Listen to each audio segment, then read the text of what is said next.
I'm recording. All right. So, Mr. Ken Napier. How you doing today, man? I'm fine. Pleasure to be on your show. I'm happy to take this first step on your journey into the unknown depths of media land. Thank you, man. Yo, I'm super excited. I'm super excited to get started on this thing. I've been wanting to start a podcast for years and years and years. Like, I'll be honest with you, probably since like 2014 or 15, Oh back when man. I was still in like California. Um, but I just never did. Oh, You that's know. so often the tale in life, such as the ways and the time. I don't really know what I'm saying or contributing right now, but No, it's all good. I Like, it's just a regular conversation, man. yeah. Like, no, because for a long time I would just use the excuse of, oh, I don't have the time, I don't have the time. But it's just like, if I keep saying that, then I'll never have the time. Because when I do have time, what do I fill it with? Like fucking like watching TV and shit. Like, you know what I mean? Yeah. Like, if I can spend 2 hours watching TV, I should be spending 2 hours doing something else, right? Something that I want to move towards. Like, and it's so easy to forget how these hours can stack up. And it didn't really hit me until I became on the other side of a paycheck. You know what I'm saying? Watching them get spread, Right. spread So thin. like, if somebody gets an extra hour or 2 hours a day over a week, I understand how much that's on me to give them, right? Yeah, So yeah. like now if I use that same logic with the skill, right? If I spend 2 hours a day or even an hour a day developing a skill, then how much value has that added to me? So if I spend an extra hour or two at work, I know how much value it adds to my paycheck. So if I spend an extra hour or two on a skill or developing something or working towards a separate goal, right? How much value is now added on that path or to my own skill set or just to my life in general?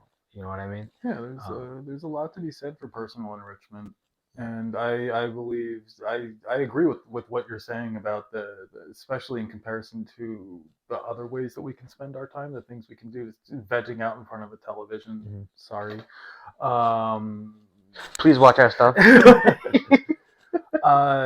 versus even just having like a book on tape about something interesting or relevant playing while you do chores around your house. Yeah, It's the no, same length of time. You're even entertaining yourself, but you've turned it into a doubly constructive environment.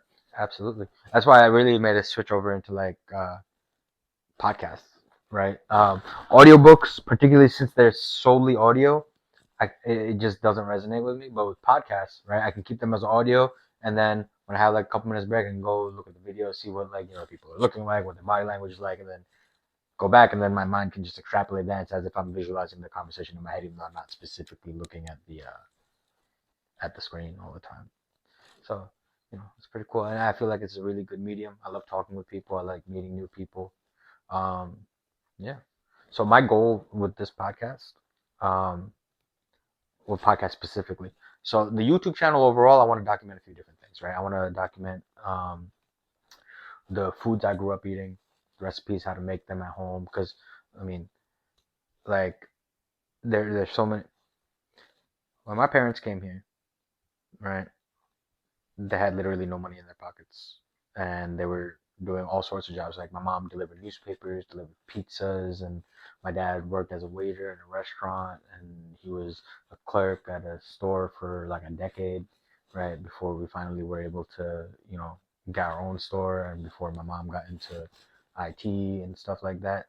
And so, but the whole time we would always cook just Indian food at home.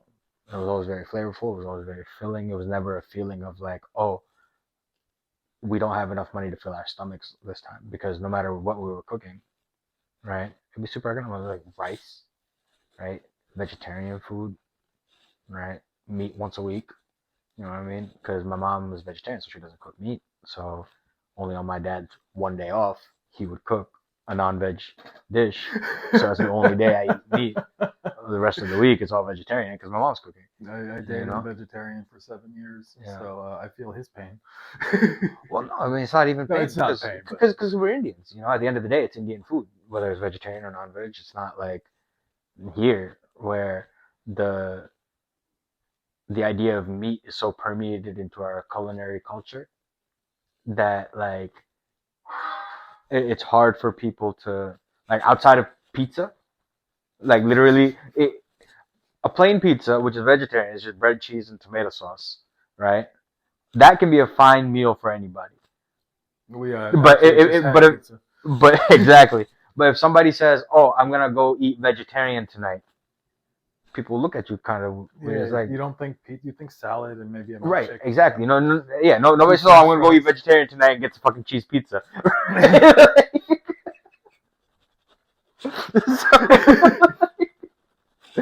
But like there's so many Indian dishes that right, all these different lentils, all these different like potato dishes, cauliflower, everything, and everything because we use spices with everything, right? Everything is flavorful, everything is filling, everything is good for you, right? Especially when you're making it at home and you have complete control over what goes in there, right? If you make it at the restaurant, you know, Next segment. Next. we we use a little extra butter, we use a little extra oil. We need to make those flavors pop because you go into a restaurant, you're spending money, what you might spend on like 3 days of groceries. Oh my god, the amount of butter that goes into a steak in a restaurant versus on my skillet. Right. I can taste the difference. That's why it's better. But it's just all the first time I saw that, it was like, "Shit, that's a whole stick. That'll last me 2 weeks." Right. No, but that's exactly the thing, right? Because when you're spending money, when you're spending multiple days worth of grocery money on a single meal, you need to make sure that it tastes as great as possible. Yeah, because One, the only thing that goes with you. Yeah, is exactly. the flavor and the memory of the food. Exactly. Which is why when I'm eating actual restaurant food 3 times a day for the last 8 months, I gained 30 pounds. Because while it is still Indian food, it is Indian restaurant food. It's not Indian home food. 5 pounds a month is not a joke. It's cooked with the love of who they are now, not who they need to be in 10 years. Or 10 days.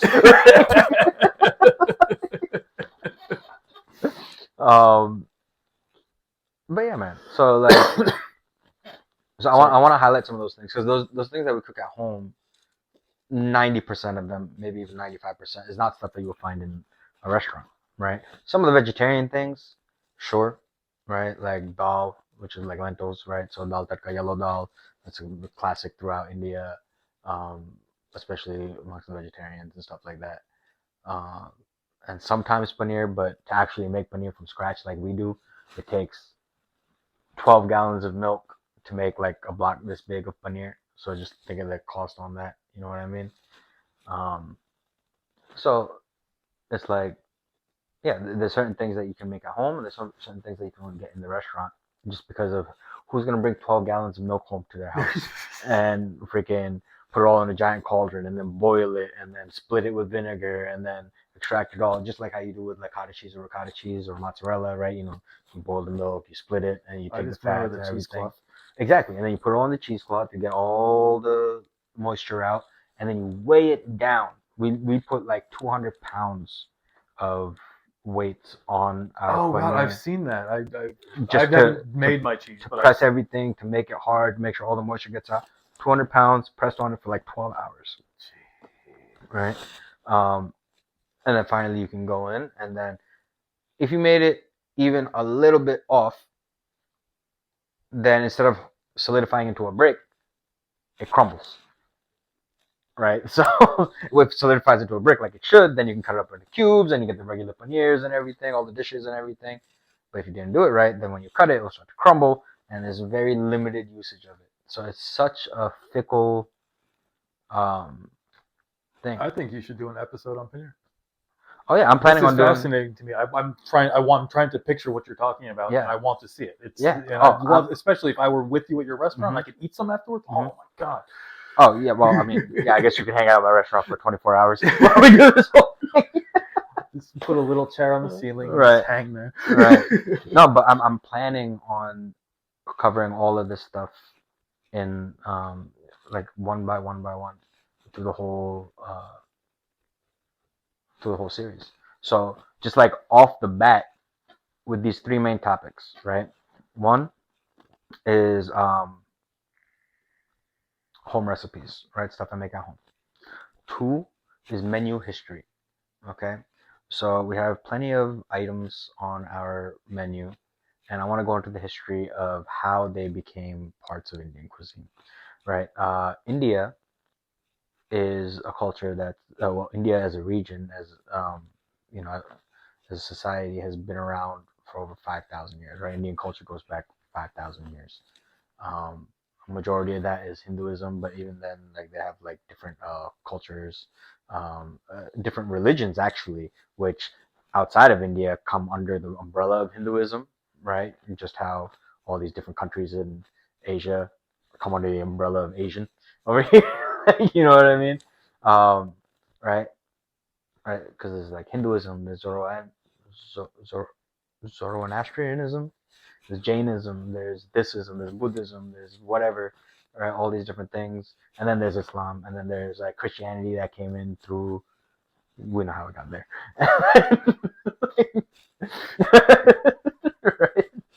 Um, but right, so for thousands of years, there's all these dishes that develop, and then the last 1,000 years, there's been more advances in Indian cuisine than there have been in the thousands of years before that, right? Because we had the Mughal invasion, right, 750 years ago, where all the Muslims came in from the Middle East, from Persia, modern day Afghanistan, right, Yeah, and into picturing the India, mountains, like right? the pathway they would take. Yeah, and so they bring their culture in, they bring their language, they bring their religion, Islam, and then they bring in their cuisine, right? All these meat dishes and all this stuff. So like you have korma that comes from the Mughals.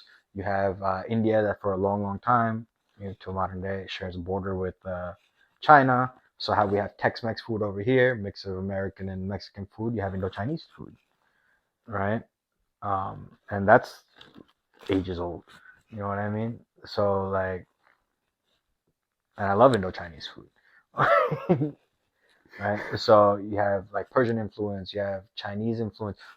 We have a lot of stuff that we make in the tandoor, right? Tandoor is a Middle Eastern clay oven, and Yeah, it's used all over the place, like up to like Mongolia and down to India. You know is what I that mean? what the with some kind of bread they make? They slap it Yeah, on the inside. naan, roti, like all sorts of breads you can make in there. Um, like you can make kebabs in there. You can make all sorts of things. Um, right? It's almost like a if you took a pizza oven and turned it 90 degrees, Yeah, yeah. So that is what I'm thinking of. right? I've Because you seen reach them. in and you slap things on the wall Yeah, yeah, instead yeah. of just resting it down on the thing, right? So, um, They're so cool. You yeah, slap your food on the wall. no, It's like tactile in a way that my stove has never it's been. amazing. Yeah, I love it. So, yeah, so like there's all these different influences. Oh, just as an outsider, right? How much do you consider potatoes as part of Indian cuisine? I mean, what are they called? Samosas. Yeah, there's samosas, Um, Punjabi to samosas specifically. those to me, those are synonymous with Indian food. Yeah, Like if I'm getting Indian food, I'm buying samosas. yeah. And you know what's cool about the potato? I don't want to go on a tangent. The potato is from the Amazon. It didn't reach Europe or Asia until after Columbus came over and Cortez came over, and they brought them back. And it's now like I think you're thinking of the tomato. no, the potato. It's from the Amazon. Tomatoes also are from the Americas. Central, yeah, Central. But yeah, so basically, Yeah, that's just exactly wild to me. the point I'm getting at, right? The potato was brought to India by Portuguese settlers in like the 16, The 1700s. Amazon, So, Brazil. right? So it's like, okay, India, right? We have aloo gobi, we have all these, we have aloo curry, sabzi, right? In the West, it's very famous the Punjabi samosas with the potatoes and the peas and the spices and Yeah, everything. like There's so much usage of potatoes in Indian cuisine that if you didn't know better, you would think that, oh, potatoes have been in India for thousands of years. No, it's like 300 years. yeah, the people of Ireland became so dependent on the potato in a span of 300 years. A million people died when they A couldn't have potato potatoes. blight killed almost like half the country. Yeah. It caused mass migration. You should do an episode on just potatoes, man. Yeah, You know, a healthy adult can survive off of them Think, indefinitely. think about it. Think about it. The potato famine killed almost half of Ireland, right? Which that half of Ireland was a million people. A million people isn't even half of Mercer County. There's more. If you trace genealogy, there's more ethnic Irish people in the Boston metro area. Than there are in Ireland. Yes. Yeah. Like how? Dude. Yeah. We just explained how it happens, but it's mind blowing. Mm-hmm. Exactly. There's more Muslims in Indonesia than any other country in the world. That's why. That's like saying this actually might be true. Like more Christians in America than like Europe. Like Yeah. Like there's more Americans than Europeans, but still, it just everything goes everywhere. Mm-hmm. Yeah. Yeah. And the food goes with it. Mm-hmm.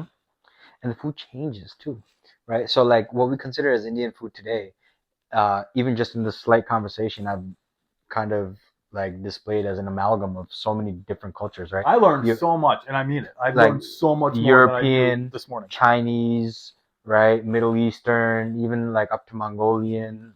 Like there's foods that literally didn't exist. There's ingredients that didn't exist in India until these people came, right? That now are synonymous with Indian cuisine. Right? So I kind of want to delve into that, go into the menu history of like, oh, so this item on our menu came about in India because of this like migration or this invasion or this colonialization or this shared border, et cetera, right? And then finally it made its way here into America on our menu, right? And also, it kind of saddens me when I see all these talks about like cultural appropriation over like frivolous things because right like I'm not denying cultural appropriation as a thing that exists, especially malicious profiteering. I am, but like sharing stuff, right? I'm just opposed to the labeling of cultural appropriation on absolutely anything that might come from one culture to another. I am stepping far away from the vocal part of this conversation. No need. But like, but that's exactly my point, though. Right? Is where is the line between appreciation, integration, and appropriation? And where is the line? So, Indian culture, right? You can almost think of India as what in the past as what America is today, right? Because back in the day, everybody wanted to go to India. Resources were there, gold was there, spices were there, right? Right. Culture were there, riches were there, right? So everybody wanted to go there, and when everybody all that math, good math, love it. Really helped us quantify all the cool stuff we got. Mm-hmm. We being like Western culture. Yeah, zero is there. Yeah, everything is there. Yeah, what a concept. They have everything and they have zero. Did you know at the same time have a thing? Look, I can represent this. Oh man! Shout out Russell Peters. But no, right? So like, when can something like how long does something have to be in a culture for it to be considered now a part of that culture? I got you. Al Pastor. Yeah. That is Liberian. Okay. It is. I think it's either Liberian or Lebanese. I love to misspeak as soon as I start talking. Yeah. Al Pastor is pork, though, right? It is. It's Mexican marinated pork. During the turn of the 20th century, there was a so it wouldn't be Liberian or Lebanese because they don't eat pork. They're mostly. There was a mass migration from, I think it was Lebanon, Ottoman Lebanon. Okay. And they all went to Mexico. Okay. Not all, but a huge influx of immigrants into Mexico City specifically. Mm-hmm. They couldn't get any of the ingredients they were used to, mm-hmm. and they wanted to make shawarma. Mm-hmm. So they sourced everything like chemically for mm-hmm. interactions in different animals and vegetables and spices. Mm-hmm. And the best they could do to recreate, I think it was either the goat or lamb they couldn't find it. So they used pork. Really? And pork al pastor is American fusion shawarma.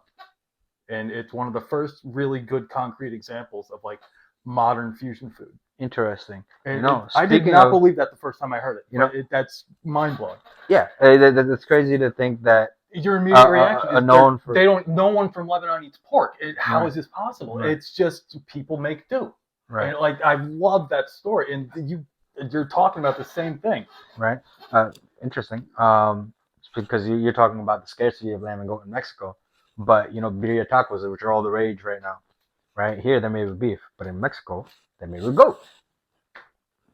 So birria taco traditionally is made with goat meat, but because not a lot of Americans eat goat, and nor are they even comfortable with the idea of eating goat. Trust me, I know. They come into my restaurant. Like, May I so they make it with beef. may I suggest curried goat as just a counterpoint? That's what I suggest to them. Oh, it's. I've only had Curry goat is not Jamaican. It's I've Indian. had Jamaican. How do I put this? I've only had it from this girl that I used to know, and her mom was Jamaican, and she would make curry goat. So, Indians. Another story. Indians were taken to Africa by the East India Trade Company as part of their slave trade because all the spices and the knowledge of how to grow these things, right? So spices, sugarcane, coconuts, all these types of things.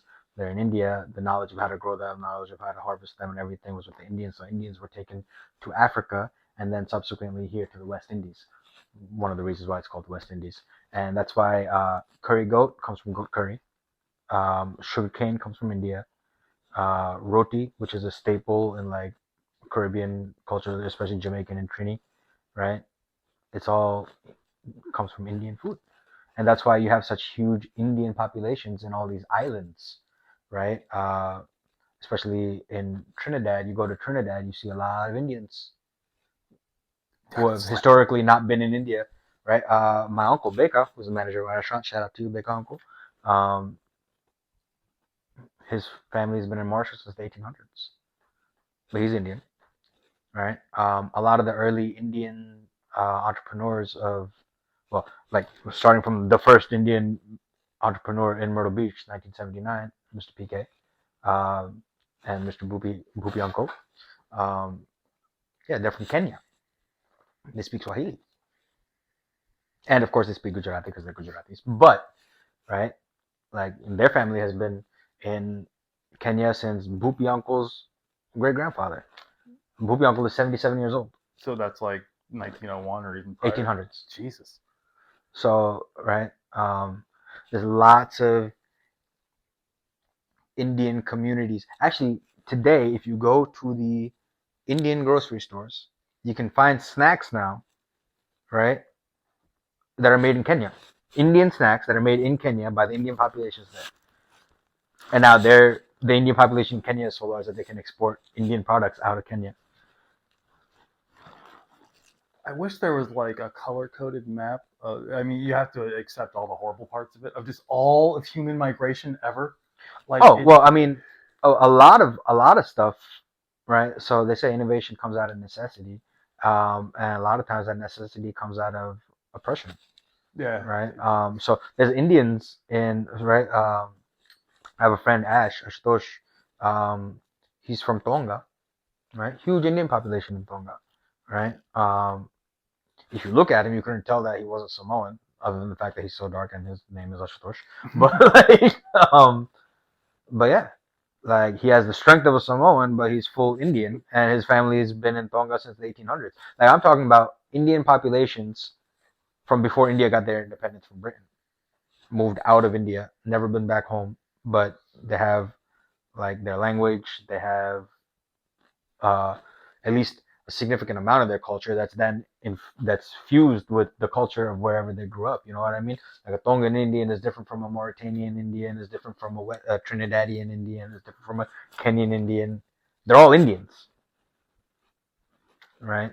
So like all of these island countries, man, they have Indian populations. A lot of Africa has Indian, even outside of South Africa. Obviously, South Africa is one of the most famous examples of India, right? That's where Mahatma Gandhi came into his career, became a barrister, and then saw the apartheid there, and then went back to India to then work towards Indian independence. But even outside of South Africa, a lot of African islands, a lot of African countries, Pacific Islands, Caribbean islands, they all have Indian, right? So India really is like a silent influence around the world over the last like 200-300 years.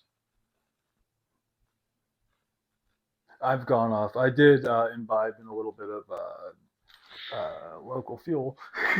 So I've been kind of just thinking about pre-industrialized mass communication Mm-hmm. to have an enclave in like Tobago Mm-hmm. or in Kenya or something, and the we all hold on to our roots. We can't Mm-hmm. help it, but to have so persistent for so long Mm-hmm. to contemporarily have an outsourced roadie production from Kenya, Mm-hmm.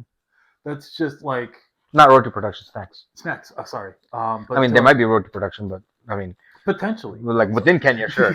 Like as far as exported, like all I know is like I know I can buy Kenyan chebra right over there at the grocery store. So and All my ignorance aside, it's good too. It's good too. It doesn't taste any different from the Indian chebra because it's still Indian chebra. So, it's just but it's Kenyan. like now I'm just stuck thinking about the I would love to have like almost a bunch of translucent slides of day-to-day life and compare them and see how similar and Yeah. how different they've become. Mhm. The best example, actually, right, is actually with the Jewish people. Right, Jewish people haven't had right up until 1947 Israel. They haven't had a sovereignty, a sovereign nation of their own, right? So they've always been part of other nations, other societies. Yeah, they've always, whether by choice or not by choice, right? Right, they've always been restricted, uh, or restricted themselves, depending on the time, depending on the era, right? Those two conditions might change, but at the end of the day, right, those communities have been together in their language and their culture, right? And they would usually marry within the community, right, for the most part, for the longest time, which is how their culture was able to come through these millennia and millennia into the modern day, you know? Um, Yeah, and you'll see like I believe Yiddish is actually a Creole of traditional Hebrew and I want to say some Slavic dialect, mm, but it evolved over time due to like enclaving like this. yeah. My friend Ash from Tonga, he speaks like Pidgin Hindi. It's Like, Creoles are amazing. yeah. Just structurally, I love Creole languages. Mm-hmm. I only really speak English, but just from an academic standpoint, to just see how languages with such different roots can just blend, Mm-hmm. it's amazing. Go on. I'm sorry to cut you off. No, you're good, man. Yeah, so recipes, menu history. So a half hour. Really? Mm-hmm. Okay. Well, and these types of discussions, these are the kind of things I want to do. These are the types of discussions that I hope to. Um, Yeah, hopefully you have guests that are as fucking that was good, Ken. Yeah, I just looked up yeah. Yiddish because I hate being wrong, Yeah. and I did it 5 times since you started talking. What? Be wrong? Yeah, yeah. So I put my whole foot in my mouth. Yeah. Yiddish is a Creole of multiple Central European languages, mostly German, and for like old school Hebrew. And it's from, I think the 1700s is when it started. Yeah. So, yeah. Well, this is what I hope to encompass in this channel: home recipes, menu history, and just discussions like this. Um, but I hope to have the reverse going forward, You want where to be I'm the more the one silent getting one. educated. Exactly. Okay, yes. Right. I want to talk to people that have been around Myrtle Beach for a long, long time.